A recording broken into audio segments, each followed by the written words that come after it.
sir. Mukhang matuto ka yata eh. Dito naman kayo pare, tigilan mo na yung kain tuloy. Gabi-gabi ka na lang lasing. Laki tuloy nagagalit si Mare.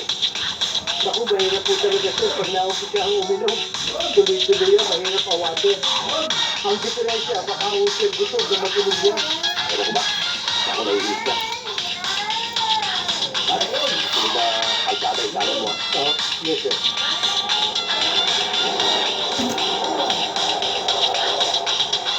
Pare, pakihatid mo itong kasama ko sa address na yan. Ano po ito, sir? Okay, eto. Siguro naman basta na yan. Pupunta tayo. Oo, sir. Pag-isip ito, suhulin mo ulit. Ay, salamat po, sir.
Nagawin pa ng bahay. Ito, nabayaran ko na lahat ang pagkakautang natin sa Grande. Eh, bakit naman kailangan parang balik tayo sa lugar nito, no? Samantalang, marami na nagsisilbi dito. At yan naman nangyari, Dito ko naman nasabi ko. Kaya, hanggat hindi tayo nakaalis dito, hindi ako titigilan ng Brando. Isa pa, nawa kami sa eskwela na pagdating natin ng Manila, tutulungan mo tayo sa negosyo. May pupuhunan pa natin ang konting pera na tira sa pinagbilan ng bahay. O, nakisama ba kayo? Abay, siyempre, bukas ka lang yun, ay nandito din ako. O, kung lalakad, kaya na lumakad tayo sa patay gabihin.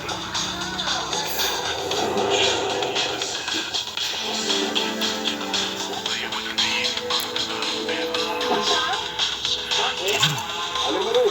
Baka. Okay, bakit? Ikabuhan ng Uy, kapatid mo ba yung grabe ko na